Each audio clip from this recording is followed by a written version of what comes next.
Hi ಸ್ನೇಹಿತರೆ, ಎಲ್ರು ಹೇಗಿದ್ದೀರಾ? ಎಲ್ರು ಚೆನ್ನಾಗಿದ್ದೀರಾ ಅಂತ ಅನ್ಕೊಂತೀನಿ. ಇವತ್ತಿನ ಒಂದು ಪ್ರಮುಖ ವಿಡಿಯೋ ಏನಪ್ಪಾ ಅಂತಂದ್ರೆ ವಿಜ್ಞಾನಕ್ಕೆ ಸಂಬಂಧಪಟ್ಟಂತ ಮಾಹಿತಿಗಳನ್ನ ತಿಳಿದುಕೊಳ್ಳೋಣ. ಯಾವುದೇ ಒಂದು ಪರೀಕ್ಷೆಯಲ್ಲಿ ಕೂಡ 10ರಿಂದ 12 ತನ ವಿಜ್ಞಾನದ ಬಗ್ಗೆ ಕೇಳಿದ್ದಾರೆ. ಮೊನ್ನೆ ನಡೆದಂತ ಪೊಲೀಸ್ ಕಾನ್ಸ್ಟೇಬಲ್ ಪರೀಕ್ಷೆಯಲ್ಲಿ ಕೂಡ ವಿಜ್ಞಾನದ ಮೇಲೆ ಒಂದು ಪ್ರಶ್ನೆಗಳು ಬಂದದ್ದು ನೋಡಬಹುದು ನಾವು. ಓಕೆ, ಅದಕ್ಕಾಗಿ ಏನಪ್ಪಾ ಅಂತಂದ್ರೆ ವಿಜ್ಞಾನಕ್ಕೆ ಸಂಬಂಧಿಸಿದಂತ ಪ್ರಮುಖ ಪ್ರಶ್ನೆಗಳು ನೋಡೋಣ. ಗೊತ್ತಿರುವಂತ ಪ್ರಶ್ನೆಗಳಿಗೆ ರಿವಿಷನ್ ಕೂಡ ಆದಂಗಾಗುತ್ತೆ, ಜೊತೆಗೆ ಹೊಸ ಪ್ರಶ್ನೆಗಳು ಕೂಡ ನಿಮ್ಗೆ ಗೊತ್ತಂಗಾಗ್ತದೆ. ಓಕೆ, ಅದಕ್ಕಾಗಿ ವಿಡಿಯೋನ ಕೊನೆವರೆಗೂ ನೋಡ್ರಿ, ಪ್ರಮುಖವಾದಂತ ಪ್ರಶ್ನೆಗಳೇ ಇರ್ತಾವ. ಮೊದಲೇ ಒಂದು ಪ್ರಶ್ನೆ ಬಂದಿದೆ ನೋಡಿ. ದ್ವಿತೀಯ ಸಂಶ್ಲೇಷಣೆಯಲ್ಲಿ ಯಾವ ಒಂದು ಅನಿಲವನ್ನು ಬಳಕೆ ಆಗುತ್ತದೆ ಅಂತ ಕೊಟ್ಟಿದ್ದಾರೆ. ಈ ಒಂದು ದ್ವಿತೀಯ ಸಂಶ್ಲೇಷಣೆ ಒಂದು ಸಮಯದಲ್ಲಿ ಯಾವ ಅನಿಲ ಬಳಕೆ ಆಗುತ್ತದೆ ಅಂತ ಕೊಟ್ಟಿದ್ದಾರೆ. ಆಮ್ಲಜನಕ, ಸಾರಜನಕ, ಇಂಗಾಲ ಡೈಆಕ್ಸೈಡ್, ಜಲಜನಕ ಅಂತ ಕೊಟ್ಟಿದ್ದಾರೆ ನೋಡ್ರಿ. ಈ ಒಂದು ಪ್ರಶ್ನೆಗೆ ಸರಿಯಾದ ಉತ್ತರ ಯಾವ್ದಪ್ಪ ಅಂತಂದ್ರೆ CO2 ಅಂದ್ರೆ ಇಂಗಾಲದ ಡೈಆಕ್ಸೈಡ್. ಇದಕ್ಕೆ ಸರಿಯಾದ ಉತ್ತರ ಆಯ್ತು ನೋಡ್ರಿ. ಯಾವುದೇ ಒಂದು ಏನ್ ಸಸ್ಯ ಇದೆ, ಮರ ಗಿಡ ಏನಪ್ಪಾ ಅಂತಂದ್ರೆ ಇವು ಆಮ್ಲಜನಕವನ್ನು ನೀಡ್ತಾವ, ಇಂಗಾಲದ ಡೈಆಕ್ಸೈಡ್ ಅನ್ನು ಬಳಕೆ ಮಾಡಿಕೊಳ್ತಾವ ನೋಡ್ರಿ. ಓಕೆ, ಸೂರ್ಯನ ಕಿರಣ, ನೀರು ಮತ್ತು ಇಂಗಾಲದ ಡೈಆಕ್ಸೈಡ್ ಅನ್ನು ಬಳಕೆ ಮಾಡಿಗಿಸಿಂದ ಇವು ಸಸ್ಯಗಳು ಏನ್ ಮಾಡ್ತಾವಪ್ಪ ಅಂತಂದ್ರೆ ಆಮ್ಲಜನಕವನ್ನು ತಯಾರಿ ಮಾಡಿ ವಾತಾವರಣಕ್ಕೆ ಬಿಡುಗಡೆ ಮಾಡ್ತಾವ. ಓಕೆ, ಇಂಗಾಲ ಡೈಆಕ್ಸೈಡ್ ಇದಕ್ಕೆ ಸರಿಯಾದ ಉತ್ತರ ಆಯ್ತು ನೋಡ್ರಿ. ಸಸ್ಯಗಳು ಸೂರ್ಯನ ಬೆಳಕು, ನೀರು, ಗಾಳಿಯಲ್ಲಿರುವಂತಹ ಇಂಗಾಲದ ಡೈಆಕ್ಸೈಡ್ ಅನ್ನು ಬಳಸಿಕೊಂಡಿಗಿಸಿಂದ ಆಹಾರವನ್ನು ತಯಾರಿಸುತ್ತವೆ. ಈ ಒಂದು ಪ್ರಕ್ರಿಯೆಯನ್ನು ನಡೆಯುವಂತ ಸಮಯದಲ್ಲಿ ಆಮ್ಲಜನಕವನ್ನು ಉತ್ಪಾದನೆಯಾಗಿ ಬಿಡುಗಡೆ ಮಾಡುತ್ತೆ ಅಂತ ಹೇಳ್ಬೋದು. ದ್ವಿತೀಯ ಸಂಶ್ಲೇಷಣೆ ಕ್ರಿಯೆ ಎಂದು ಕರೀತಾರೆ ನೋಡ್ರಿ ಈ ಒಂದು ಪ್ರಕ್ರಿಯೆಯನ್ನು. ಸೂರ್ಯನ ಬೆಳಕು, ನೀರು ಮತ್ತು ಇಂಗಾಲ ಡೈಆಕ್ಸೈಡ್ ಅನ್ನು ಬಳಕೆ ಮಾಡಿಕೊಳ್ತಾವ. ಅದೇ ರೀತಿಯಾಗಿ ಸಸ್ಯ ಅಂತ ಬಂದಾಗ ಸಸ್ಯಗಳು ಕೂಡ ಜೀವ ಇದೆ ಅಂತ ಹೇಳಿದಂತ ವ್ಯಕ್ತಿ ಯಾರಪ್ಪ ಅಂತಂದ್ರೆ ಜಗದೀಶ್ ಚಂದ್ರ ಬೋಸ್ ಅವರು ಹೇಳ್ತಾರ ನೋಡ್ರಿ. ಓಕೆ, ಸಸ್ಯಗಳಿಗೆ ಆಹಾರ ಒಂದು ಸಪ್ಲೈ ಮಾಡ್ಬೇಕಂತ ಅಂದ್ರೆ ಫ್ಲೋಯಮ್ ಅಂತ ಕರೀತಾರ. ಆಹಾರ ಸಪ್ಲೈ ಮಾಡಲು ಫ್ಲೋಯಮ್ ಅಂತ ಕರೀತಾರ. ಅದೇ ರೀತಿಯಾಗಿ ನೀರು ಸಪ್ಲೈ ಮಾಡಲು ಏನಪ್ಪಾ ಅಂತಂದ್ರೆ ಝೈಲಮ್ ಅಂತ ಕರೀತಾರ ನೋಡ್ರಿ. ನೀರಿಗೆ ಏನಂತ ಕರೀತಾರ? ಸಪ್ಲೈ ಮಾಡೋದಕ್ಕೆ ಝೈಲಮ್. ಓಕೆ, ನೀರ್ ಏನಾದ್ರೂ ಸಪ್ಲೈ ಮಾಡ್ಬೇಕಂದ್ರೆ ಝೈಲಮ್ ಅನ್ನು ಬಳಕೆ ಮಾಡ್ತದ. ಆಹಾರ ಸಪ್ಲೈ ಮಾಡೋಕೆ ಫ್ಲೋಯಮ್ ಅನ್ನು ಬಳಕೆ ಮಾಡ್ತದ. ನೆಕ್ಸ್ಟ್, ಮಾನವನ ದೇಹದಲ್ಲಿ ಅತಿ ದೊಡ್ಡ ಮೂಳೆ ಯಾವುದು ಅಂತ ಕೊಟ್ಟಿದ್ದಾರೆ. ಇದು ಕೂಡ ಪ್ರಶ್ನೆ ಪರೀಕ್ಷೆಯಲ್ಲಿ ಕೇಳಿದ್ದಾರೆ ನೋಡ್ರಿ. ಮಾನವನ ದೇಹದ ಅತಿ ದೊಡ್ಡ ಮೂಳೆ ಯಾವುದು ಅಂತ. ಓಕೆ, ಈ ಒಂದು ಪ್ರಶ್ನೆಗೆ ಸರಿಯಾದ ಉತ್ತರ ಫೀಮರ್ ನೋಡ್ರಿ. ಫೀಮರ್ ಅಂದ್ರೆ ತೊಡೆ ಮೂಳೆ ಅಂತ ನಾವು ಕರಿತೀವಿ. ಇದು ಮಾನವನ ಅತಿ ದೊಡ್ಡ ಮೂಳೆ ಆಗಿದೆ ಅಂತ ಹೇಳಬಹುದು. ಓಕೆ, ಫೀಮರ್ ಇದಕ್ಕೆ ಸರಿಯಾದ ಉತ್ತರ ಇದೆ ನೋಡ್ರಿ.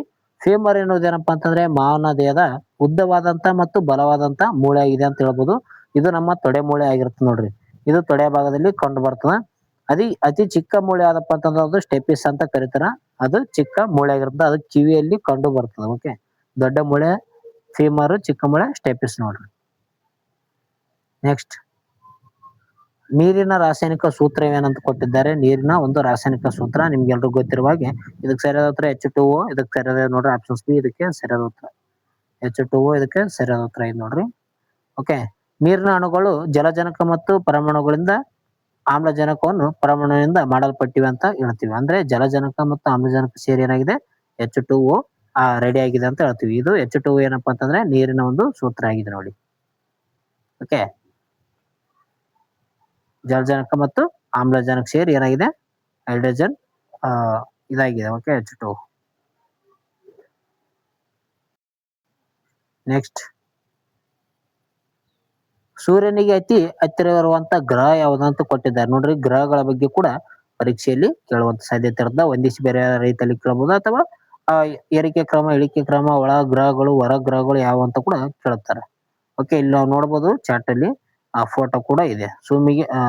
ಸೂರ್ಯನಿಗೆ ಹತ್ತಿರವಾದಂತ ಗ್ರಹ ಯಾವ್ದಪ್ಪ ಅಂತಂದ್ರೆ ಅದು ಬುಧ ಆಗಿರುತ್ತೆ ನೋಡ್ರಿ. ಆಪ್ಷನ್ ಸಿ ಇದಕ್ಕೆ ಸರಿಯಾದ ಉತ್ತರ ಇದೆ. ಮರ್ಕುರಿ ಅಂತ ಇದಕ್ಕೆ ಕರೀತಾರೆ. ಇಲ್ಲಿ ನೋಡಬಹುದು ನೀವು ಸೂರ್ಯನಿಗೆ ಹತ್ತಿರವಾದಂತ ಗ್ರಹ ಯಾವ್ದಪ್ಪ ಅಂತಂದ್ರೆ ಅದು ಬುಧ ಗ್ರಹ ಇದೆ. ಅದು ಚಿಕ್ಕದಾದಂತ ಗ್ರಹವಾಗಿದೆ. ಓಕೆ, ಎರಡನೇದು ಶುಕ್ರ ಗ್ರಹ ಬರುತ್ತೆ. ಮೂರನೇದು ಯಾವ್ದಂದ್ರೆ ನಮ್ಮ ಭೂಮಿ ಕಂಡು ಬರ್ತದ. ನಾಲ್ಕನೇದು ಮಂಗಳ ಕಂಡು ಬರುತ್ತೆ. ಐದನೇದು ಏನಪ್ಪಾ ಅಂತಂದ್ರೆ ಅದು ಗುರು ಗ್ರಹ. ಓಕೆ, ಒಂದು ಸೌರ ಒಂದು ಯುಗದಲ್ಲಿ ಏನಪ್ಪಾ ಅಂತಂದ್ರೆ ಅತ್ಯಂತ ದೊಡ್ಡದಾದಂತ ಗ್ರಹ ಯಾವ್ದಪ್ಪ ಅಂತಂದ್ರೆ ಅದು ಗುರು ಗ್ರಹ ಆಗಿರುತ್ತೆ ನೋಡ್ರಿ. ಅದೇ ರೀತಿ ಗುರು ಗ್ರಹಗಳ ಮಂಗಳ ಗ್ರಹ ಬರುತ್ತೆ. ಆಮೇಲೆ ಯುರೇನಸ್, ನೆಪ್ಚೂನ್ ಅಂತ ಬರ್ತದೆ ನೋಡ್ರಿ. ಈ ರೀತಿಯಾಗಿ ಕ್ರಮವಾಗಿ ನಾವು ಗ್ರಹಗಳನ್ನು ನೋಡ್ತೀವಿ. ಬುಧ ಗ್ರಹ ಏನಪ್ಪಾ ಅಂತಂದ್ರೆ ಸೌರಮಂಡಲದ ಅತ್ಯಂತ ಚಿಕ್ಕವಾದಂತ ಗ್ರಹ ಆಗಿದೆ ಅಂತ ಹೇಳ್ತೀವಿ. ಅದ್ರ ಜೊತೆಗೆ ಸೂರ್ಯನಿಗೆ ಅತ್ಯಂತ ಹತ್ತಿರವಾದಂತ ಗ್ರಹ ಯಾವ್ದಂದ್ರೆ ಅದು ಬುಧ ಗ್ರಹ ಆಗಿರುತ್ತೆ ನೋಡ್ರಿ. ಬುಧ ಗ್ರಹ ಮತ್ತು ಶುಕ್ರ ಗ್ರಹಗಳು ಯಾವುದೇ ರೀತಿಯಾದಂತ ಉಪಗ್ರಹವನ್ನು ಹೊಂದಿರಲಾರದಂತ ಗ್ರಹಗಳಾಗಿದ್ದಾವ. ನೆಕ್ಸ್ಟ್, ಮಾನವನ ರಕ್ತದ ಶೇಕಡ ಎಷ್ಟು ಪ್ರಮಾಣದಲ್ಲಿ ಪ್ಲಾಸ್ಮಾ ಹೊಂದಿದೆ ಅಂತ ಕೊಟ್ಟಿದ್ದಾರೆ. ಎಷ್ಟು ಪ್ರಮಾಣದಷ್ಟು ಪ್ಲಾಸ್ಮಾ ಹೊಂದಿರ್ತಾನ ಒಂದು ಮಾನವನ ಒಂದು ರಕ್ತದಲ್ಲಿ. ಇದಕ್ಕೆ ಸರಿಯಾದ ಉತ್ತರ ಆಪ್ಷನ್ಸ್ ಬಿ ನೋಡಿ, 55% ಅಷ್ಟು ಮಾನವನ ಒಂದು ದೇಹದಲ್ಲಿ ಏನಪ್ಪಾ ಅಂತಂದ್ರೆ ಆ ಒಂದು ರಕ್ತದ ಕಣಗಳಲ್ಲಿ ಪ್ಲಾಸ್ಮಾವನ್ನು ನಾವು ಕಣ್ಣು ನೋಡ್ತೀವಿ. ಓಕೆ, 55%.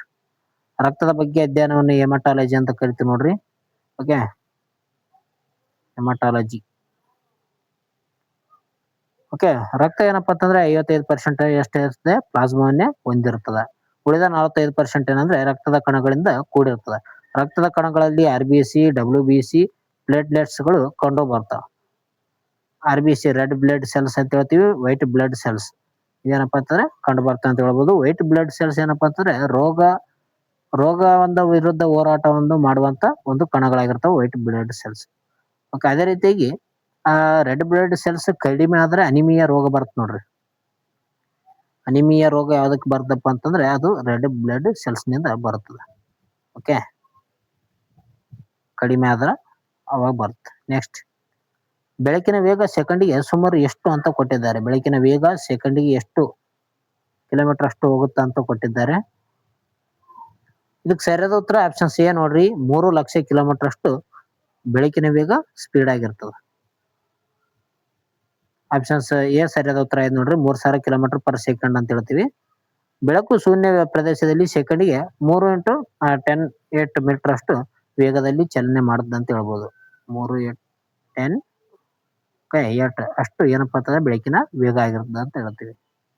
ಬೆಳಕು ಏನಪ್ಪಾ ಅಂತಂದ್ರೆ ಒಂದು ಅಡ್ಡ ತರಂಗದಿಂದ ಹೊಂದಿದೆ ಅಂತ ಹೇಳ್ತೀವಿ ನೋಡ್ರಿ. ಶಬ್ದ ಏನಂದ್ರೆ ನೀಳ ತರಂಗದ ಮೂಲಕ ಹೋದ್ರೆ ಬೆಳಕು ಅಡ್ಡ ತರಂಗವನ್ನು ಒಳಗೊಂಡಿರ್ತದ. ಬೆಳಕು ಭೂಮಿಗೆ ತಲುಪಲು ಏನಪ್ಪಾ ಅಂತಂದ್ರೆ 8.2 ಸೆಕೆಂಡ್ಗಳು ನಿಮಿಷಗಳು ಬೇಕಾಗ್ತದೆ ನೋಡ್ರಿ. 8.2 ನಿಮಿಷ ಸೂರ್ಯನ ಬೆಳಕು ಭೂಮಿಗೆ ತಲುಪಲು. ನೆಕ್ಸ್ಟ್, ಕ್ಯಾರೆಟ್ ನಲ್ಲಿರುವ ಅಧಿಕ ಆಗಿರುವಂತ ವಿಟಮಿನ್ ಯಾವ್ದಂತ ಕೊಟ್ಟಿದ್ದಾರೆ. ಅಂದ್ರೆ ಕ್ಯಾರೆಟ್ ನಲ್ಲಿ ಅತ್ಯಧಿಕವಾಗಿ ಕಂಡು ಬರುವಂತ ವಿಟಮಿನ್ ಯಾವ್ದಂತ ಕೊಟ್ಟಿದ್ದಾರೆ. ಇದಕ್ಕೆ ಸರಿಯಾದ ಉತ್ತರ ಆಪ್ಷನ್ ಸಿ ನೋಡ್ರಿ, ವಿಟಮಿನ್ ಎ ಕಂಡು ಬರುತ್ತೆ ಕ್ಯಾರೆಟ್ ನಲ್ಲಿ ಅತಿ ಹೆಚ್ಚಾಗಿ. ಓಕೆ, ಆಪ್ಷನ್ ಸಿ ಇದಕ್ಕೆ ಸರಿಯಾದ ಉತ್ತರ ಇದೆ ನೋಡ್ರಿ. ಕ್ಯಾರೆಟ್ ನಲ್ಲಿ ಏನಪ್ಪಾ ಅಂತಂದ್ರೆ ಅತಿ ಹೆಚ್ಚಾಗಿ ಕಂಡು ಬರೋದು vitamin A. Okay, vitamin C ಅಂದ್ರೆ ಸಾರಿ, ಆಪ್ಷನ್ ಸಿ ಸರಿಯಾದ ಉತ್ತರ. ವಿಟಮಿನ್ ಎ ಕಂಡು ಬರುತ್ತೆ ನೋಡ್ರಿ ಕ್ಯಾರೆಟ್ನಾಗ ಅತಿ ಹೆಚ್ಚಾಗಿ. ವಿಟಮಿನ್ ಎ ಏನಪ್ಪಾ ಅಂತಂದ್ರೆ ಕಣ್ಣಿನ ಒಂದು ಆರೋಗ್ಯಕ್ಕೆ ಅತ್ಯಗತ್ಯವಾಗಿರುವಂತ ಒಂದು ವಿಟಮಿನ್ ಅಂತ ಹೇಳ್ಬೋದು. ಇದು ಕ್ಯಾರೆಟ್ಗಳಲ್ಲಿ ಇದು ಹೇರಳವಾಗಿ ದೊರೆಯುತ್ತದೆ. ಕ್ಯಾರೆಟ್ಗಳಲ್ಲಿ, ಸೇಬ್ಗಳಲ್ಲಿ ಕಂಡು ಬರುತ್ತೆ ನೋಡ್ರಿ ವಿಟಮಿನ್ ಎ. ಓಕೆ, ಇದಕ್ಕೆ ರೆಟಿನಾಲ್ ಅಂತ ರಾಸಾಯನಿಕ ಹೆಸರು ರೆಟಿನಾಲ್ ಅಂತ ಕರೀತಾರೆ. ಕಣ್ಣಿನ ಸಮಸ್ಯೆಗೆ ಕಾರಣವಾಗುವಂತ ಒಂದು ವಿಟಮಿನ್. ನೆಕ್ಸ್ಟ್, ಜಡತ್ವದ ನಿಯಮವನ್ನು ನೀಡಿದವರು ಯಾರು ಅಂತ ಕೊಟ್ಟಿದ್ದಾರೆ. ಲಾ ಆಫ್ ದ ಇನ್ಟೈ ಓಕೆ ಇನ್ನರೈಟೈ ನೀಡಿದವರು ಯಾರು? ಜಡತ್ವದ ನಿಯಮದ ಬಗ್ಗೆ ಯಾರು ಹೇಳ್ತಾರೆ? ಓಕೆ, 3 ರೀತಿಯಾದಂತ ನಿಯಮಗಳ ಹೇಳ್ತಾರೆ ನೋಡ್ರಿ. ಓಕೆ, ಜಡತ್ವದ ಮೊದಲನೇ ನಿಯಮ ಆಗಿರುತ್ತೆ. ಯಾರಪ್ಪ ಅಂತಂದ್ರೆ ಇದಕ್ಕೆ ಸರಿಯಾದ ಉತ್ತರ ನ್ಯೂಟನ್ ನೋಡ್ರಿ. ನ್ಯೂಟನ್ನ ಒಂದು ಮೊದಲ ನಿಯಮ ಜಡತ್ವದ ಬಗ್ಗೆ ಮಾಹಿತಿಯನ್ನು ನೀಡುತ್ತದೆ. ಸರ್ ಐಸಾಕ್ ನ್ಯೂಟನ್ ರವರ ಮೊದಲನೇ ಒಂದು ನಿಯಮ ಆಗಿರುತ್ತೆ ನೋಡ್ರಿ. ಚಲನೆಯ ನಿಯಮವನ್ನು ಜಡತ್ವ ನಿಯಮ ಎಂದು ಕೂಡ ಕರೆಯುತ್ತಾರೆ. ನೆಕ್ಸ್ಟ್, ಆಮ್ಲಗಳ pH ಮೌಲ್ಯವು ಎಷ್ಟು ಇರುತ್ತೆ ಅಂತ ಕೊಟ್ಟಿದ್ದಾರೆ. ಇದರ ಮೇಲಂತರ ಫಿಕ್ಸ್ ಕ್ವಶನ್ ಕೇಳ್ತಾ ಬಂದಿದ್ದು ನೋಡ್ರಿ. 2022ರಲ್ಲಿ ಏನು ಕರೆದಲ್ಲ ಪೊಲೀಸ್ ಕಾನ್ಸ್ಟೇಬಲ್, ಅದರಲ್ಲಿ ಕೂಡ ಈ ಒಂದು ಆಮ್ಲಗಳ ಬಗ್ಗೆ ಕೇಳಿದ್ದಾರೆ. ಓಕೆ, ಆಮ್ಲಗಳು ಮತ್ತು ಪ್ರತ್ಯಾಮ್ಲಗಳ ಮೇಲೆ ಕೇಳಿದ್ದಾರೆ. ಇದಕ್ಕೆ ಸಪರೇಟ್ ಆಗಿ ನಾನು ಟಾಪಿಕ್ ವೈಸ್ ಕ್ಲಾಸ್ ಕೂಡ ಮಾಡಿದ್ದೀನಿ ನೋಡ್ರಿ, ನೋಡ್ಕೊಳ್ರಿ ಯಾರು ನೋಡಿಲ್ಲ. ಆಮ್ಲಗಳ pH ಮೌಲ್ಯ ಎಷ್ಟಿರುತ್ತೆ ಅಂತ ಕೊಟ್ಟಿದ್ದಾರೆ. ಆಮ್ಲಗಳ pH ಮೌಲ್ಯ ಏನಪ್ಪಾ ಅಂತಂದ್ರೆ 7ಕ್ಕಿಂತ ಕಡಿಮೆ ಇದ್ರೆ ಅದಕ್ಕೆ ಆಮ್ಲ ಅಂತ ನಾವು ಕರಿತೇವೆ. 7ಕ್ಕಿಂತ ಜಾಸ್ತಿ ಇತ್ತಪ್ಪ ಅಂತಂದ್ರೆ ಅದನ್ನು ಪ್ರತ್ಯಾಮ್ಲ ಅಥವಾ ಕ್ಷಾರಿ ಅಂತ ಕರಿತಾರೆ ನೋಡ್ರಿ. ಓಕೆ, 7ಕ್ಕಿಂತ ಜಾಸ್ತಿ ಇದ್ರೆ ಪ್ರತ್ಯಾಮ್ಲ ಅಥವಾ ಕ್ಷಾರಿ ಅಂತ ಕರಿತಾರೆ. ಕನಿಷ್ಠ ಆಗಿ 7 ಇತ್ತಪ್ಪ ಅಂತಂದ್ರೆ ಅದನ್ನು ತಟಸ್ಥ ಎಂದು ಕರೆಯುತ್ತಾರೆ. 7ಕ್ಕಿಂತ ಕಡಿಮೆ ಇರುತ್ತೆ. ಅದಕ್ಕೆ ಸರಿಯಾದ ಉತ್ತರ ಇದೆ ನೋಡ್ರಿ. pH ಸ್ಕೇಲ್ ನಲ್ಲಿ ಏನಪ್ಪಾ ಅಂತಂದ್ರೆ 0 ಇಂದ 7ರವರೆಗೆ ಮೌಲ್ಯವನ್ನು ಹೊಂದಿರುವಂತ ಒಂದು ಸಂಖ್ಯೆಗಳಿಗೆ ಆಮ್ಲಗಳು ಎಂದು ಕರೀತಾರೆ ನೋಡ್ರಿ. 7ಕ್ಕಿಂತ ಇವು ಕಡಿಮೆ ಇರ್ತವೆ. 7 ಇತ್ತಪ್ಪ ಅಂತಂದ್ರೆ ಅದು ತಟಸ್ಥ ಆಗಿರ್ತದೆ. ಓಕೆ. ಪಿಎಚ್ ಸ್ಕೇಲ್ 0 ಇಂದ ಏನಿರ್ತದ 14 ವರೆಗೂ ಇರ್ತದ. ಎಲ್ಲಿಂದ ಎಲ್ಲಿವರೆಗೂ ಇರುತ್ತಾ 0 ಇಂದ 14 ವರೆಗೂ ಇರುತ್ತಾ. 7ಕ್ಕಿಂತ ಕಡಿಮೆ ಇತ್ತಪ್ಪ ಅಂತಂದ್ರೆ ಅದನ್ನ ಆಮ್ಲ ಎಂದು ಕರೀತಾರೆ. 7ಕ್ಕಿಂತ ಜಾಸ್ತಿ ಇದ್ರೆ ಅದನ್ನು ಪ್ರತ್ಯಾಮ್ಲ ಎಂದು ಕರೀತಾರೆ. 7ಕ್ಕೆ ಇತ್ತಪ್ಪ ಅಂತಂದ್ರೆ ಅದನ್ನು ತಟಸ್ಥ ಎಂದು ಕರೀತಾರೆ ನೋಡ್ರಿ. ಶುದ್ಧ ನೀರು ಏನಪ್ಪಾ ಅಂತಂದ್ರೆ ತಟಸ್ಥವನ್ನು ಹೊಂದಿರ್ತದೆ. ಓಕೆ. ಮಳೆ ನೀರು ಕೂಡ ಸ್ವಲ್ಪ ತಟಸ್ಥವನ್ನು ಹೊಂದಿರುತ್ತೆ ನೋಡ್ರಿ. ನೆಕ್ಸ್ಟ್, ಮಾನವನ ಮೆದುಳಿನ ಅತಿ ದೊಡ್ಡ ಭಾಗ ಯಾವುದು ಅಂತ ಕೊಟ್ಟಿದ್ದಾರೆ. ಮಾನವನ ಮೆದುಳು ಕೂಡ ಇಂಪಾರ್ಟೆಂಟ್ ಆಯ್ತು ನೋಡ್ರಿ. ಮುಮ್ಮೆದುಳು, ಹಿಮ್ಮೆದುಳು, ಮಧ್ಯ ಮೆದುಳು ಅಂತ 3 ಭಾಗಗಳನ್ನು ನಾವು ಮಾನವನ ಮೆದುಳಿನಲ್ಲಿ ನೋಡ್ತೀವಿ. ಅದರಲ್ಲಿ ಮಾನವ ಮೆದುಳಿನ ಅತಿ ದೊಡ್ಡ ಭಾಗ ಯಾವ್ದಂತ ಕೊಟ್ಟಿದ್ದಾರೆ. ಇದಕ್ಕೆ ಸರಿಯಾದ ಉತ್ತರ ಸೆರೆಬ್ರಮ್ ನೋಡ್ರಿ. ಓಕೆ. ಸೆರೆಬ್ರಮ್ ಮಸ್ತಿಷ್ಕ ಅಂತ ನಾವು ಕರಿತೀವಿ. ಸೆರೆಬ್ರಮ್ ಏನಪ್ಪಾ ಅಂತಂದ್ರೆ ಮಾನವನ ದೇಹದ ಅತಿ ದೊಡ್ಡ ಒಂದು ಭಾಗ. ಸೆರೆಬ್ರಮ್ ಏನಂದ್ರೆ ಮಾನವನ ಒಂದು ಮೆದುಳಿನ ಅತಿ ದೊಡ್ಡ ಭಾಗ ಆಗಿರ್ತದ. ಇದು ಚಿಂತನೆ, ಸ್ಮರಣೆ ಮತ್ತು ಸ್ವಯಂ ಪ್ರೇರಿತ ಚಲನೆಗಳನ್ನು ನಿಯಂತ್ರಣ ಮಾಡುತ್ತದ. ಚಿಂತನೆ ಆಗಿರ್ಬೋದು, ಸ್ಮರಣೆ, ಸ್ವಯಂ ಪ್ರೇರಣೆಗೆ ಚಲನೆ ನಿಯಂತ್ರಣ ಮಾಡೋದು ಯಾವಪ್ಪ ಅಂತಂದ್ರೆ ಅದು ಸೆರೆಬ್ರಮ್ ಅಂತ ನಾವು ಕರೀತೀವಿ ನೋಡ್ರಿ. ನೆಕ್ಸ್ಟ್, ಬಂಗಾರದ ರಾಸಾಯನಿಕ ಸಂಕೇತ ಏನಂತ ಕೊಟ್ಟಿದ್ದಾರೆ. ಗೋಲ್ಡ್ನ ಒಂದು ರಾಸಾಯನಿಕ ಸಂಕೇತ ಯಾವುದು ನೋಡ್ರಿ. ಅವುಗಕ್ಕೆ ಸಂಬಂಧಿಸಿದಂತ ಗೋಲ್ಡ್ಗೆ, ಬೆಳ್ಳಿಗೆ, ಓಕೆ, ತಾಮ್ರಕ್ಕೆ, ಅವುಗಕ್ಕೆ ಸಂಬಂಧಿಸಿದಂತ ರಾಸಾಯನಿಕ ಸಂಕೇತಗಳು ಕೂಡ ಇಂಪಾರ್ಟೆಂಟ್ ಆಗ್ತದ. ಇದಕ್ಕೆ ಸರಿಯಾದ ಉತ್ತರ ಏನಪ್ಪಾ ಅಂತಂದ್ರೆ okay, AG, AU, FE, CU ಅಂತಿದೆ. ಇದಕ್ಕೆ ಸರಿಯಾದ ಉತ್ತರ ಯಾವ್ದಂದ್ರೆ AU ಅಂತ ನಾವು ಕರಿತೀವಿ ನೋಡ್ರಿ. ಆಪ್ಷನ್ಸ್ ಬಿ ಇದಕ್ಕೆ ಸರಿಯಾದ ಉತ್ತರ ಇದೆ ನೋಡ್ರಿ. ಬಂಗಾರನ ಒಂದು ಲ್ಯಾಟಿನ್ ಹೆಸರು ಏನಪ್ಪಾ ಅಂತಂದ್ರೆ ಔರಮ್ ಅಂತ ಕಂಡು ಬರ್ತದ. ಆದ್ದರಿಂದ ಇದರ ಒಂದು ಸಂಕೇತವನ್ನು AU ಮೂಲಕ ಸೂಚನೆ ಮಾಡಿದ್ದಾರೆ. AU ಅಂದ್ರೆ ಏನಂದ್ರೆ ಬಂಗಾರ ಅಂತ ನಾವು ಕರೀತೇವೆ. ಬಂಗಾರದ ಒಂದು ಸಂಖ್ಯೆ AU ಆಗಿರುತ್ತೆ ನೋಡ್ರಿ. ನೆಕ್ಸ್ಟ್, ಕೋಶದ ಶಕ್ತಿ ಕೇಂದ್ರ ಯಾವುದಂತ ಕೊಟ್ಟಿದ್ದಾರೆ ನೋಡ್ರಿ. ಪವರ್ ಆಫ್ ಸೆಲ್ ಅಂತ ಯಾವುದನ್ನು ಕರೆಯುತ್ತಾರೆ. ಜೀವಕೋಶದ ಒಂದು ಶಕ್ತಿ ಕೇಂದ್ರ ಅಂತ ಯಾವ್ದು ಕರೀತಾರ. ಅದರ ಚಿತ್ರ ಕೂಡ ಇದೆ ನೋಡ್ರಿ ರೈಟ್ ಸೈಡ್ ನಲ್ಲಿ. ಇದಕ್ಕೆ ಸರಿಯಾದ ಉತ್ತರ ಮೈಟ್ರೋಕಾಂಡಿ ಅಂತ ನಾವು ಕರಿತೀವಿ ನೋಡ್ರಿ. ಆಪ್ಷನ್ ಸಿ ಇದಕ್ಕೆ ಸರಿಯಾದ ಉತ್ತರ ಇದೆ ನೋಡ್ರಿ. ಮೈಟ್ರೋಕಾಂಡಿ ಏನಪ್ಪಾ ಅಂತಂದ್ರೆ ಜೀವಕೋಶದ ಶಕ್ತಿ ಕೇಂದ್ರ ಎಂದು ಕರೀತಾರೆ ನೋಡ್ರಿ.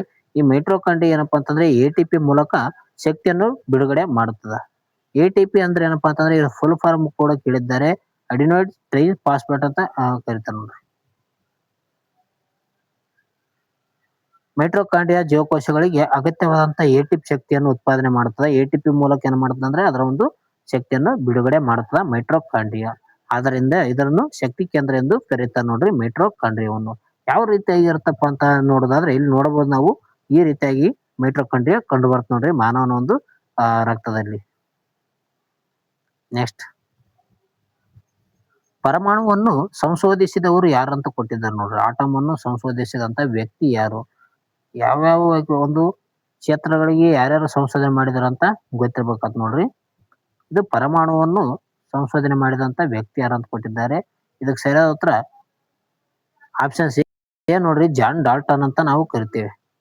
ಜಾನ್ ಡಾಲ್ಟನ್ ಇದಕ್ಕೆ ಸರಿಯಾದ ಉತ್ತರ ಇದೆ ನೋಡ್ರಿ. ಪರಮಾಣುವನ್ನು ಸಂಶೋಧಿಸಿದಂತ ವ್ಯಕ್ತಿ ಆಗಿರ್ತಾನೆ ಜಾನ್ ಡಾಲ್ಟನ್. ಅದೇ ರೀತಿಯಾಗಿ ರೋದರ್ಫೋರ್ಡ್ ಕೂಡ ಇದ್ದಾರೆ ನೋಡ್ರಿ. ಆ ರೋದರ್ಫೋರ್ಡ್ ಅವ್ರು ಏನಪ್ಪಾ ಅಂತಂದ್ರೆ ಪ್ರೋಟಾನ್ ಅನ್ನು ಕಂಡುಹಿಡಿತಾರೆ ನೋಡ್ರಿ. ಪ್ರೋಟಾನ್ ಅನ್ನು ಕಂಡುಹಿಡಿದಂತ ವ್ಯಕ್ತಿ ಯಾರಪ್ಪ ಅಂತಂದ್ರೆ ರೋದರ್ಫೋರ್ಡ್ ಆಗಿದ್ದಾರೆ. ಎಲೆಕ್ಟ್ರಾನ್ ಅನ್ನು ಕಂಡುಹಿಡಿದವರು JJ ಥಾಮ್ಸನ್ ಆಗಿರ್ತಾರೆ. ನ್ಯೂಟ್ರಾನ್ ಅನ್ನು ಕಂಡುಹಿಡಿದವರು ಜೇಮ್ಸ್ ಚಾಡ್ವಿಕ್ ಆಗಿದ್ದಾರೆ. 1803ರಲ್ಲಿ ಏನಪ್ಪಾ ಅಂತಂದ್ರೆ ಜಾನ್ ಡಾಲ್ಟನ್ ಅವ್ರು ಏನ್ ಮಾಡ್ತಾರೆ ಅಂದ್ರೆ ಆಧುನಿಕ ಪರಮಾಣು ಸಿದ್ಧಾಂತವನ್ನು ಪ್ರತಿಪಾದನೆ ಮಾಡಿದಂತ ವ್ಯಕ್ತಿ ಆಗಿದ್ದಾರೆ ನೋಡ್ರಿ ಈ ಒಂದು ಜಾನ್ ಡಾಲ್ಟನ್ ಅವರು. ಓಕೆ. ನೆಕ್ಸ್ಟ್, ಬಲ್ಬ್ ನಲ್ಲಿರುವಂತ ಫಿಲಮೆಂಟ್ ತಂತಿಯನ್ನು ಯಾವುದರಿಂದ ತಯಾರಿಸಲಾಗುತ್ತದೆ ಅಂತ ಕೊಟ್ಟಿದ್ದಾರೆ ನೋಡ್ರಿ. ಈಗ ನೀವೇನು ಮನೆಯಲ್ಲಿ ಬಲ್ಬ್ ಹಾಕ್ತಾರಲ್ಲ ಅದರಲ್ಲಿರುವಂತ ಒಂದು ತಂತಿ ನೀವು ನೋಡಿರ್ತಾರ. ಆ ಒಂದು ತಂತಿ ಯಾವ ರೀತಿಯಾಗಿ ಇದೆ ಅಂತ ಕೊಡ್ತಾರ. ಇದು ಬಲ್ಬ್ ಅಂದ್ರೆ ಇದ್ರೊಳಗೆ ತಂತಿ ಇರುತ್ತೆ ಒಂದು. ಈ ಒಂದು ತಂತಿ ಯಾವ್ದ್ರ ಮೂಲಕ ತಯಾರು ಮಾಡ್ತಾರ ಅಂತ ಕೊಟ್ಟಿದ್ದಾರೆ. ಇದಕ್ಕೆ ಸರಿಯಾದ ಉತ್ತರ ಆಪ್ಷನ್ ಸಿ ನೋಡಿ ಟಂಗ್ಸ್ಟನ್ ಮೂಲಕ ಇದನ್ನು ತಯಾರಿ ಮಾಡ್ತಾರೆ. ಟಂಗ್ಸ್ಟನ್ ಒಂದು ಕುದಿಯ ಬಂದು 3200 ಎಷ್ಟ ಇದೆ. ಓಕೆ 29 ಏನೋ ಇರ್ಬೋದು ನೋಡ್ರಿ. ಅಷ್ಟೇನಪ್ಪ ಅಂತಂದ್ರೆ ಉರಿಯ ಒಂದು ಬಿಂದುವನ್ನು ಹೊಂದಿರುವಂತ ಒಂದು ಮೆಟಲ್ ಅಂತ ಹೇಳ್ಬೋದು. ಯಾವುದು ಟಂಗ್ಸ್ಟನ್ ಬಲ್ಬ್ ಫಿಲಮೆಂಟ್ ನಲ್ಲಿ ಕಂಡು ಬರ್ತದೆ. ಓಕೆ. ಟಂಗ್ಸ್ಟನ್ ಅತಿ ಹೆಚ್ಚಿನ ಒಂದು ಕರಗು ಬಿಂದುವನ್ನು ಹೊಂದಿದೆ ಅಂತ ಹೇಳ್ತೀವಿ ನೋಡ್ರಿ.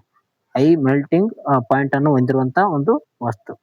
ಬಲ್ಬ್ ಫಿಲಮೆಂಟ್ಗಳಲ್ಲಿ ಇದನ್ನು ಬಳಕೆ ಮಾಡ್ತಾರೆ ಟಂಗ್ಸ್ಟನ್ ಅನ್ನು. ನೆಕ್ಸ್ಟ್, ಸಾಮಾನ್ಯ ಉಪ್ಪಿನ ರಾಸಾಯನಿಕ ಹೆಸರೇನಂತ ಕೊಟ್ಟಿದ್ದಾರೆ ನೋಡ್ರಿ. ಓಕೆ, ಸಾಮಾನ್ಯ ಉಪ್ಪಿನ ರಾಸಾಯನಿಕ ಹೆಸರೇನಂತ ಕೊಟ್ಟಿದ್ದಾರೆ. ಇದಕ್ಕೆ ಸರಿಯಾದ ಉತ್ತರ ಸೋಡಿಯಂ ಕ್ಲೋರೈಡ್. ನಾವು ದಿನನಿತ್ಯ ಬಳಕೆ ಮಾಡುವಂತ ಒಂದು ಉಪ್ಪು ಏನಪ್ಪಾ ಅಂತಂದ್ರೆ ಸೋಡಿಯಂ ಕ್ಲೋರೈಡ್. ಸಮುದ್ರ ನೀರಿನಲ್ಲಿ ಕಂಡು ಬರೋದು ಯಾವುದು? Sodium chloride. ಇದಕ್ಕೆ ಸೂತ್ರ ಏನಿದೆ? NaCl ಅನ್ನೋದು ಇದೆ. ಓಕೆ, ಸೋಡಿಯಂ ಕ್ಲೋರೈಡ್ ನೋಡ್ರಿ. ಅದೇ ರೀತಿಗೆ ಸೋಡಿಯಂ ಬೈಕಾರ್ಬನೇಟ್ ಏನಪ್ಪಾ ಅಂತಂದ್ರೆ ನಾವು ಬಜಿ ಮಾಡಕ್ಕೆ ಬಳಕೆ ಮಾಡ್ತೀವಿ. ಓಕೆ, ಅದೇ ರೀತಿಗೆ ದೋಸೆ ಮಾಡಲು ಬಳಕೆ ಮಾಡ್ತಾರೆ. ಯಾವುದು? Sodium bicarbonate. ಅದೇ ರೀತಿಗೆ ಸೋಡಿಯಂ ಕಾರ್ಬನೇಟ್ ಏನಪ್ಪಾ ಅಂತಂದ್ರೆ ಇದು ಬಟ್ಟೆ ಸೋಪ್ ಅಂತ ಕರಿತೀವಿ ನೋಡ್ರಿ. ಸೋಡಿಯಂ ಕ್ಲೋರೈಡ್ NaCl ನೋಡ್ರಿ. ಇದಕ್ಕೆ NaCl ಇದು ಬಳಕೆ ಮಾಡ್ತಾರೆ. ಇದು ರಾಸಾಯನಿಕ ಸೂತ್ರ. ನಾವು ದಿನನಿತ್ಯ ಬಳಸುವಂತ ಉಪ್ಪನ್ನು ವಿಜ್ಞಾನದಲ್ಲಿ ಸೋಡಿಯಂ ಕ್ಲೋರೈಡ್ ಎಂದು ಕರೆಯುತ್ತಾರೆ ನೋಡ್ರಿ. ನೆಕ್ಸ್ಟ್, ಹಗುರವಾದ ಅನಿಲ ಯಾವುದು ಅಂತ ಕೊಟ್ಟಿದ್ದಾರೆ ನೋಡ್ರಿ. ಹಗುರವಾದಂತ ಅನಿಲ ಯಾವುದು? ಓಕೆ, ಇಲ್ಲಿ ಹೀಲಿಯಂ, ಆಮ್ಲಜನಕ, ಜಲಜನಕ ಮತ್ತು ಅಲ್ಯೂಮಿನಿಯಂ ಅಂತ ಕೊಟ್ಟಿರ್ತಾರ. ಈ 4 ಅಂಶದಲ್ಲಿ ಯಾವ್ದು ಸರಿಯಾದ ಉತ್ತರಪ್ಪ ಅಂತಂದ್ರೆ ಹಗುರವಾದಂತ ಅನಿಲ ಯಾವ್ದಂದ್ರೆ ಇಲ್ಲಿ ಜಲಜನಕ ಇದಕ್ಕೆ ಸರಿಯಾದ ಉತ್ತರ ಇದೆ ನೋಡ್ರಿ. ಓಕೆ, ಒಂದು ವೇಳೆ ಜಲಕ ಇಲ್ಲಪ್ಪ ಅಂತಂದ್ರೆ ನಾವು ಹೀಲಿಯಂ ಹಾಕ್ಬೇಕಾಗ್ತದ. ಹಗುರವಾದಂತ ಅನಿಲ ಯಾವ್ದಂದ್ರೆ ಜಲಜನಕ ಆಗಿರ್ತದ, ಹೈಡ್ರೋಜನ್ ಆಗಿರ್ತದ. ಹೈಡ್ರೋಜನ್ ಇರ್ಲಪ್ಪ ಅಂದ್ರೆ ಆಪ್ಷನ್ಸ್ ನಲ್ಲಿ ಹೀಲಿಯಂ ಅಂತ ಹಾಕ್ಬೇಕು ನೋಡ್ರಿ. ಓಕೆ, ಜಲಜನಕ ಹೈಡ್ರೋಜನ್ ಇದಕ್ಕೆ ಸರಿಯಾದ ಉತ್ತರ ಇದೆ ನೋಡ್ರಿ. ವಿಶ್ವದಲ್ಲಿ ಅತಿ ಹಗುರವಾದ ಮತ್ತು ಅತಿ ಹೆಚ್ಚು ದೊರೆಯುವಂತ ಮೂಲ ವಸ್ತು ಯಾವ್ದಂದ್ರೆ ಅದು ಜಲಜನಕ. ಇದು ಅತ್ಯಂತ ಹಗುರವಾದಂತ ಅನಿಲವಾಗಿದೆ. ಎರಡನೇ ಒಂದು ಹಗುರವಾದಂತ ಅನಿಲ ಯಾವ್ದಪ್ಪ ಅಂತಂದ್ರೆ ಅದು ಹೀಲಿಯಂ ಅಂತ ನಾವು ಹೇಳ್ತೀವಿ. ಹೀಲಿಯಂ ಎಲ್ಲಿ ಬಳಕೆ ಮಾಡ್ತಾರಪ್ಪ ಅಂತಂದ್ರೆ ಬಲೂನ್ಗಳಲ್ಲಿ ಬಳಕೆ ಮಾಡುತ್ತಾರೆ. ಹೀಲಿಯಂ ಬಲೂನ್ಗಳಲ್ಲಿ ಬಳಕೆ ಮಾಡ್ತಾರೆ. ನೆಕ್ಸ್ಟ್, ಜೀವಕೋಶವನ್ನು ಮೊದಲು ಪತ್ತೆ ಹಚ್ಚಿದವರು ಯಾರು ಅಂತ ಕೊಟ್ಟಿದ್ದಾರೆ ನೋಡ್ರಿ. ಜೀವಕೋಶ ಪತ್ತೆ ಹಚ್ಚಿದಂತ ವ್ಯಕ್ತಿ ಯಾರು? ಜೀವಕೋಶ ಪತ್ತೆ ಹಚ್ಚಿದಂತ ವ್ಯಕ್ತಿ ಯಾರಪ್ಪ ಅಂತಂದ್ರೆ ರಾಬರ್ಟ್ ಹುಕ್ ಅವರು ಜೀವಕೋಶವನ್ನು ಪತ್ತೆ ಹಚ್ತಾರೆ. 1665ರಲ್ಲಿ ರಾಬರ್ಟ್ ಹುಕ್ ಅವ್ರು ಏನ್ ಮಾಡ್ತಾರೆ ಅಂದ್ರೆ ಕಾರ್ಕ್ ತುಣುಕಿನಲ್ಲಿರುವಂತ ಜೀವಕೋಶಗಳನ್ನು ಮೊದಲ ಬಾರಿಗೆ ಗಮನಿಸ್ತಾರ. ಅಲ್ಲಿಂದ ಏನಂದ್ರೆ ರಾಬರ್ಟ್ ಹುಕ್ ಅವರನ್ನು ಜೀವಕೋಶವನ್ನು ಪತ್ತೆ ಮಾಡಿದಂತ ವ್ಯಕ್ತಿ ಎಂದು ಘೋಷಣೆ ಮಾಡ್ತಾರ. 1665 ನೋಡ್ರಿ. ನೆಕ್ಸ್ಟ್, ಸೌರಮಂಡಲದ ಅತಿ ದೊಡ್ಡ ಗ್ರಹ ಯಾವ್ದಂತ ಕೊಟ್ಟಿದ್ದಾರೆ ನೋಡ್ರಿ. ಗ್ರಹಗಳ ಬಗ್ಗೆ ಕೂಡ ಪ್ರಶ್ನೆ ಕೇಳ್ತಾರ. ದೊಡ್ಡ ಗ್ರಹ ಯಾವ್ದಪ್ಪ ಅಂತಂದ್ರೆ ನಿಮ್ಗೆ ಆಲ್ರೆಡಿ ಹೇಳಿದೀನಿ ಈ ಒಂದು ಪ್ರಶ್ನೆಗೆ. ಈ ಒಂದು ಪ್ರಶ್ನೆ ಏನಪ್ಪಾ ಅಂತಂದ್ರೆ ನೀವು ಕಮೆಂಟ್ ಮಾಡ್ರಿ. ಈ ಒಂದು ಕ್ವಶನ್ಗೆ ಕ್ವಶನ್ ನಂಬರ್ 1 ಅಂತ ಹಾಕಿಸಿಂದ ಕಮೆಂಟ್ ಮಾಡ್ರಿ. ಸೌರಮಂಡಲದ ಅತಿ ದೊಡ್ಡವಾದಂತ ಗ್ರಹ ಯಾವ್ದಂತ ನಿಮ್ಗೆ ಆಲ್ರೆಡಿ ತೋರಿಸಿದ್ದೀನಿ, ಅದರ ಒಂದು ಚಿತ್ರ ಕೂಡ. ನೆಕ್ಸ್ಟ್ ಪ್ರಶ್ನೆ ಬಂದ್ ನೋಡ್ರಿ. ಗಾಳಿಯಲ್ಲಿರುವಂತ ಸಾರಜನಕದ ಪ್ರಮಾಣ ಎಷ್ಟು ಅಂತ ಕೊಟ್ಟಿದ್ದಾರೆ ನೋಡ್ರಿ. ನೈಟ್ರೋಜನ್ ಪ್ರಮಾಣ ಎಷ್ಟು? ವಾತಾವರಣದಲ್ಲಿರುವಂತ ಒಂದು ನೈಟ್ರೋಜನ್ ನ ಪ್ರಮಾಣ ಎಷ್ಟು ಅಂತ ಕೊಟ್ಟಿದ್ದಾರೆ. ಇದು ಕೂಡ ಇಂಪಾರ್ಟೆಂಟ್ ಆಗಿರುವಂತಾನೆ ಕ್ವಶನ್ ಗಳನ್ನ ತಂದಿನಿ ಸ್ನೇಹಿತರೆ, ಮರೆಯಕ್ ಹೋಗ್ಬೇಡ್ರಿ. ಜೊತೆಗೆ ನಿಮ್ಗ ರಿವಿಷನ್ ಕೂಡ ಆದಂಗ ಆಗುತ್ತಾ. ಕ್ವಶನ್ ಗೊತ್ತಿದಪ್ಪ ಅಂತ ನೀವು ಹೋಗಕ್ ಹೋಗ್ಬೇಡ್ರಿ, ಸ್ಕಿಪ್ ಕೂಡ ಮಾಡಕ್ ಹೋಗ್ಬೇಡ್ರಿ. ಓಕೆ, ನಿಧಾನವಾಗಿ ನೋಡ್ರಿ, ಮತ್ತೆ ರಿವಿಷನ್ ಕೂಡ ಆದಂಗ ಆಗುತ್ತಾ. ನೋಡ್ರಿ, ಈ ಗಾಳಿಯಲ್ಲಿರುವಂತ ಸಾರಜನಕದ ಪ್ರಮಾಣ ಎಷ್ಟು ಅಂತ ಕೇಳ್ಯಾರ ಇಲ್ಲಿ. ಇದಕ್ಕೆ ಸರಿಯಾದ ಉತ್ತರ 78%. ಇದಕ್ಕೆ ಸರಿಯಾದ ಉತ್ತರ ಇದೆ ನೋಡ್ರಿ. ಆಪ್ಷನ್ ಸಿ ಎಲ್ಲಿದೆ ನೋಡಿ, 78%. ಓಕೆ, ಆಪ್ಷನ್ ಸಿ ಇದಕ್ಕೆ ಸರಿಯಾದ ಉತ್ತರ ಇದೆ. ಅದೇ ಆಮ್ಲಜನಕ ಅಂತ ಕೇಳಿದ್ರಪ್ಪ ಅಂತಂದ್ರೆ 21% ಆಮ್ಲಜನಕ ಹೊಂದಿರ್ತದ ವಾತಾವರಣದಲ್ಲಿ. ಓಕೆ, 2ನೇ ಸ್ಥಾನದಲ್ಲಿ ಆಮ್ಲಜನಕ ಕಂಡು ಬರ್ತದ. ಅದೇ ರೀತಿಗೆ ಕಾರ್ಬನ್ ಡೈಆಕ್ಸೈಡ್ 3ನೇ ಸ್ಥಾನದಲ್ಲಿ ಇರಬಹುದು ಅಂತ ಹೇಳ್ತೀನಿ. ಸಿ 0.03%. 78% ಏನಪ್ಪಾ ಅಂತಂದ್ರೆ ನೈಟ್ರೋಜನ್ ಕಂಡು ಬರ್ತ ನೋಡ್ರಿ ವಾತಾವರಣದಲ್ಲಿ. ಅತಿ ಹೆಚ್ಚು ಪ್ರಮಾಣದಲ್ಲಿರುವಂತ ಅನಿಲ ಸಾರಜನಕ ಅಥವಾ ಅಂದ್ರೆ ನೈಟ್ರೋಜನ್ ಅಂತ ಕರೀತಾರೆ. ನಂತರ ಆಮ್ಲಜನಕ 21% ಅಷ್ಟು ವಾತಾವರಣದಲ್ಲಿ ಕಂಡು ಬರ್ತದೆ. ನೆಕ್ಸ್ಟ್, ಶಬ್ದದ ವೇಗವು ಯಾವುದರಲ್ಲಿ ಹೆಚ್ಚಾಗಿರುತ್ತೆ ಅಂತ ಕೊಟ್ಟಿದ್ದಾರೆ. ಯಾವುದರಲ್ಲಿ ಶಬ್ದ ಹೆಚ್ಚಾಗಿರುತ್ತದಪ್ಪ? ಓಕೆ, ಶಬ್ದ ಎಲ್ಲಿ ಹೆಚ್ಚಾಗಿರುತ್ತೆ ಅಂದ್ರೆ ಘನ ವಸ್ತುಗಳಲ್ಲಿ, ಅಂದ್ರೆ ಆ ಒಂದು ಸಾಲಿಡ್ ವಸ್ತುಗಳಲ್ಲಿ ಹೆಚ್ಚಾಗಿ ಶಬ್ದ ಕೇಳ್ತದ. ಇಲ್ಲೆಲ್ಲಿದೆ? ಆಪ್ಷನ್ ಸಿ ಎಲ್ಲಿದೆ ನೋಡಿ. ಘನ ವಸ್ತುಗಳಲ್ಲಿ ಏನಪ್ಪಾ ಅಂತಂದ್ರೆ ಶಬ್ದ ಅತಿ ಹೆಚ್ಚಾಗಿ ಕಂಡು ಬರ್ತದ. ಆಪ್ಷನ್ ಸಿ ಇದಕ್ಕೆ ಸರಿಯಾದ ನೋಡ್ರಿ. ಶಬ್ದವು ಪ್ರಸಾರವಾಗಲು ಮಾಧ್ಯಮ ಬೇಕಾಗಿರುತ್ತೆ ನೋಡ್ರಿ. ಯಾವುದೇ ಒಂದು ಶಬ್ದವನ್ನು ಪ್ರಸಾರ ಮಾಡ್ಬೇಕಂದ್ರೆ ಮಾಧ್ಯಮದ ಅವಶ್ಯಕತೆ ಇದ್ದೇ ಇರುತ್ತದೆ. ಕಣಗಳು ಹತ್ತಿರ ಇರುವಂತ ಘನ ವಸ್ತುಗಳಲ್ಲಿ ಶಬ್ದ ಏನಪ್ಪಾ ಅಂತಂದ್ರೆ ಅತಿ ಹೆಚ್ಚು ವೇಗವಾಗಿ ಹೋಗ್ತದೆ ಅಂತ ಹೇಳ್ಬೋದು. ಶಬ್ದ ಏನಪ್ಪಾ ಅಂತಂದ್ರೆ 343 ಆ ಅಷ್ಟು ಅವಧಿವರೆಗೆ ಹೋಗುತ್ತೆ ಅಂತ ಹೇಳ್ಬೋದು. ಅಷ್ಟು ದೂರದವರೆಗೂ 343 ಅಷ್ಟು ಸ್ಪೀಡ್ ಹೋಗುತ್ತೆ. ಓಕೆ. ನೆಕ್ಸ್ಟ್, ವಿದ್ಯುತ್ ಪ್ರವಾಹವನ್ನು ಅಳೆಯುವಂತ ಮಾನ ಯಾವ್ದಂತ ಕೊಟ್ಟಿದ್ದಾರೆ. ವಿದ್ಯುತ್ ಪ್ರವಾಹ, ವಿದ್ಯುತ್ ರೋಧ, ವಿದ್ಯುತ್ ಸಾಮರ್ಥ್ಯ ಈ ರೀತಿಯಾಗಿ ಕೇಳ್ತಾರ. ಇಲ್ಲಿ ವಿದ್ಯುತ್ ಪ್ರವಾಹವನ್ನು ಅಳೆಯುವಂತ ಮಾನ ಯಾವ್ದಂತ ಕೇಳಿದ್ದಾರೆ. ಇದು ಇಂಪಾರ್ಟೆಂಟ್ ಆದಂತ ಪ್ರಶ್ನೆ ಕೂಡ ಆಗಿರುತ್ತೆ ನೋಡ್ರಿ. ಇದಕ್ಕೆ ಸರಿಯಾದ ಉತ್ತರ ಆಂಪಿಯರ್ ಅಂತ ನಾವು ಹೇಳ್ತೀವಿ. ಆಂಪಿಯರ್ ಏನಪ್ಪಾ ಅಂತಂದ್ರೆ ವಿದ್ಯುತ್ ಪ್ರವಾಹವನ್ನು ಅಳತೆ ಮಾಡುವಂತ ಒಂದು ಯೂನಿಟ್ ಆಗಿರುತ್ತೆ. ಯೂನಿಟ್ ಆಫ್ ಕರೆಂಟ್ ಯಾವುದು ಆಂಪಿಯರ್. ಓಕೆ. ವಿದ್ಯುತ್ ಸಾಮರ್ಥ್ಯ ವ್ಯಾಟ್ ಅಂತ ನಾವು ಹೇಳ್ತೀವಿ. ವಿದ್ಯುತ್ ರೋಧ ಓಮ್ ಅಂತ ಕರಿತೀವಿ ನೋಡ್ರಿ. ಇವು ಕೂಡ ಗೊತ್ತಿರ್ಬೇಕಾಗ್ತದೆ. ವಿದ್ಯುತ್ ಪ್ರವಾಹವನ್ನು ಅಳೆಯಲು ಬಳಕೆ ಮಾಡೋದು ಆಂಪಿಯರ್. ಇದಕ್ಕೆ ಸರಿಯಾದ ಉತ್ತರ ಆಯ್ತು ನೋಡ್ರಿ. ನೆಕ್ಸ್ಟ್, ಜೀವಿಗಳ ಮೂಲ ಘಟಕ ಯಾವ್ದಂತ ಕೊಟ್ಟಿದ್ದಾರೆ. ಒಂದು ಜೀವಿಯ ಮೂಲ ಘಟಕ ಏನಾಗಿರುತ್ತಪ್ಪ ಅಂತ ಕೊಟ್ಟಿದ್ದಾರೆ ನೋಡ್ರಿ. ಇದಕ್ಕೆ ಸರಿಯಾದ ಉತ್ತರ ಜೀವಕೋಶ ಅಂತ ಹೇಳ್ಬೋದು ನಾವು. ಶೆಲ್. ಜೀವಕೋಶ ಏನಪ್ಪ ಅಂತಂದ್ರೆ ಜೀವಿಯ ಒಂದು ಮೂಲ ಘಟಕ ಆಗಿರ್ತದೆ. ಜೀವಕೋಶವು ಎಲ್ಲ ಒಂದು ಜೀವಿಗಳ ರಚನಾತ್ಮಕ ಮತ್ತು ಕಾರ್ಯಾತ್ಮಕ ಮೂಲ ಘಟಕ ಆಗಿರುತ್ತೆ ನೋಡ್ರಿ. ನೆಕ್ಸ್ಟ್,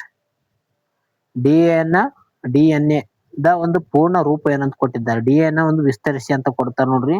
ಇದು ಕೂಡ ಗೊತ್ತಿರ್ಬೇಕಾಗ್ತದೆ. ಡಿಎನ್ಎ ಯಾವ ರೀತಿಯಾಗಿದೆ ಅಂತ ನೋಡ್ಬೋದು. ಓಕೆ. ಇಲ್ಲಿ ಡಿಎನ್ಎ ಕಣಗಳು ಕಾಣುತ್ತೆ ನಿಮಗೆ.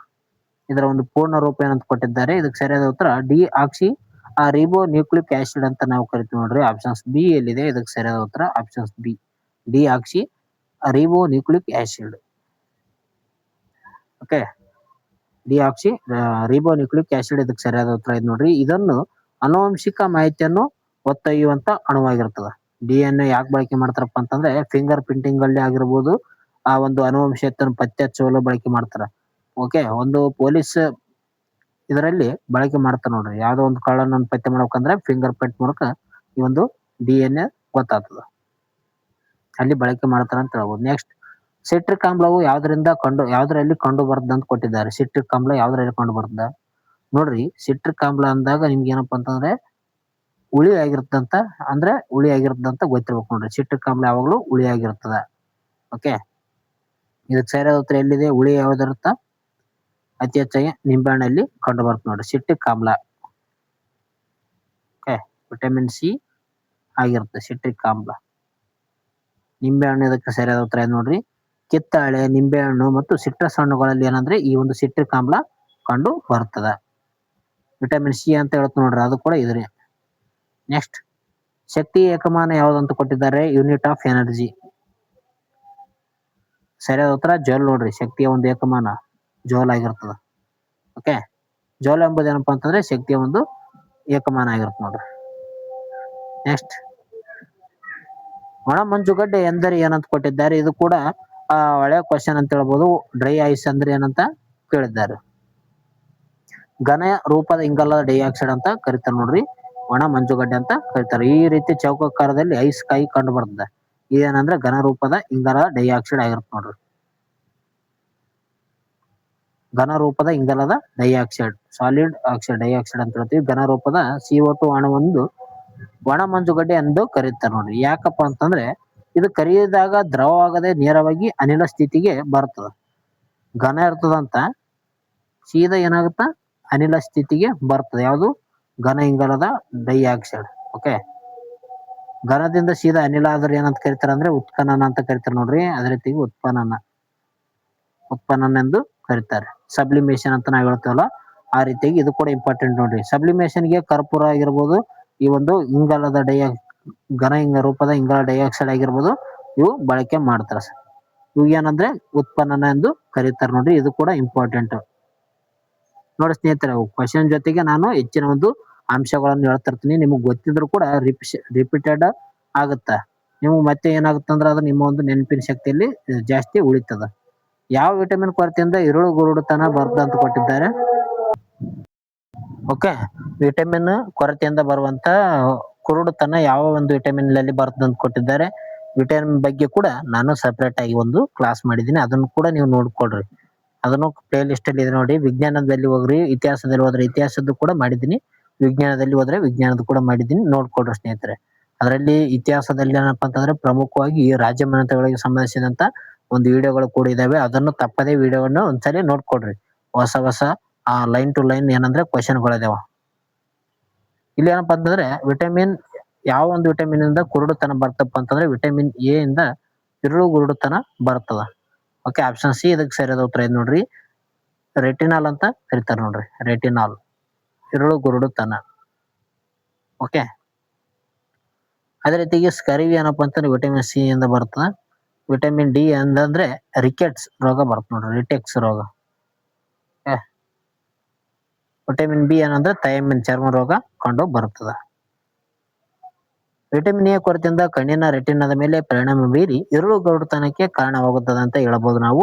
ಅದೇ ರೀತಿಯಾಗಿ ವಿಟಮಿನ್ ಎಂಬ ಒಂದು ಪದವನ್ನು ಬಳಕೆ ಮಾಡಿದವರು ಯಾರಪ್ಪ ಅಂತಂದ್ರೆ ಕಾಶಿಮನ್ ಫಂಕ್ ಅಂತ ಅವರು ಇರುವಂತ ವ್ಯಕ್ತಿ ಬಳಕೆ ಮಾಡ್ತಾರ 1913ರಲ್ಲಿ. ಯಾರು? ಕಾಶಿಮರ್ ಪಂಕ್. ಓಕೆ, ಅವರು ಬಳಕೆ ಮಾಡ್ತಾರೆ ನೋಡ್ರಿ ಇದು ಒಂದು ವಿಟಮಿನ್ ಎಂಬ ಒಂದು ಪದವನ್ನು. ನೆಕ್ಸ್ಟ್ ಹೋಗೋಣ.